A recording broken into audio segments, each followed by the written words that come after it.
Role পিঠা বানামো তো প্রথমে কাইডারে খুব সুন্দর করে সেদ্ধ টেদ্ধ করে টরে লইয়েছি। এই কাই সেদ্ধ করা আবার কি দেখামো, এত কম বেশি সবাই পারে। আসসালামু আলাইকুম, বিসমিল্লাহির রহমানির রহিম। আশা করি আমার এই ভিডিওটা যে যেখান থেকেই দেখতেছেন আল্লাহর রহমতে ভালোই আছেন, আর মইও আলহামদুলিল্লাহ ভালো আছি। এই মিডিয়াগুলো হয়েছে কি আগের বছরের, তারপরও আমি এই মিডিয়াগুলো একেবারে একটু একটু গইলা গেছে, কিন্তু অনেক ভালো। এই মিডিয়াগুলো আমার এক প্রতিবেশী আমার আইনে দিয়েছিল একেবারে অর্ডার দিয়া অনলাইনে। যাই হোক, অনলাইনের যে কোনো জিনিস তো তেমন একটা ভালো হয় না, তারপরও এই মিডিয়াগুলো এত ভালো হয়েছে। আমি এবছর যদি আবার মন চায় তাহলে আবার তাদের কাছ থেকে নিয়ে আসবো। আর এইখানে আজকে ওরা ভাপা পিঠাও বানাইয়া খাইবে না, বা অন্য যে পিঠার কথা বলে সেইটা আবার কি পিঠা আমি জীবনেও জানি না, এভাবে আমি কখনোই বানাইনি। আজকে প্রথমে এইভাবে করে বানাইতেছি। মেয়েটাই বলতেছে আম্মু এইভাবে বানায়। আমি আবার কই আমার থেকেও ভালো পারো আর আমার থেকেও ভালো জানো, আমি তো এইভাবে পিঠা কোনো সময় বানাইনি। যাই হোক, এইভাবে খুব সুন্দর করিয়া বেলা দিয়া লইছি। এখন নারিকেল আর মিঠাই খুব সুন্দর করিয়া এটার মধ্যে দিয়া তারপরে ভাপে সেদ্ধ করব। আসলেই অনেক মজা লাগে জানেন। আমি এইভাবে কখনো বানাই নাই তো, তবে ভাপা পিঠাটা খুব সুন্দর করে বানাইতে পারি। আর এখন বাচ্চারাও আবার খুব সুন্দর করে এই ভাপা পিঠা বানাইতে পারে। পিঠার সিজন তো সামনেই, শীত চলে আসছে, এক এক ধরনের পিঠা বানাইতে হইবে।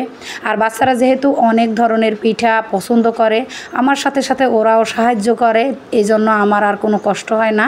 আমি যে কোনো সময়ে দেখা যায় রেডি করে দিলে ওরা বানাই টানাইয়া এরপর খুব সুন্দর করে করতে পারে। আজকের এই যে কাইটা সেদ্ধ করছি খুব সুন্দর হয়েছে কাইটা সেদ্ধ করা। আর এখন খুব সুন্দর করে গুড়গুলো ভিতরে দিয়া তারপর নারিকেলগুলো দিয়ে টিয়া তারপরে একটু বইটা নিমু একেবারে রোলের মতো করে। তারপর পানির ভাপ দিয়া ওদিকে পাতিলে পানি বসাই দিয়েছি চুলার উপরে, তারপর একটা খুব সুন্দর ঝাঁঝরিতে দিয়ে সেদ্ধ করে নিমু। আর এই আমি যখন যে কাজেই করি না কেন, পিঠা বানানো হোক বা অন্য কোনো কাজ, বাচ্চারা খুব সুন্দর করে পাশে বইসা তাকাইয়া সুন্দর করে দেখে, মনে হয় যেন পরবর্তীতে ওরাই রেডি করে বানাইতে পারবে, এরকম একটা অবস্থা।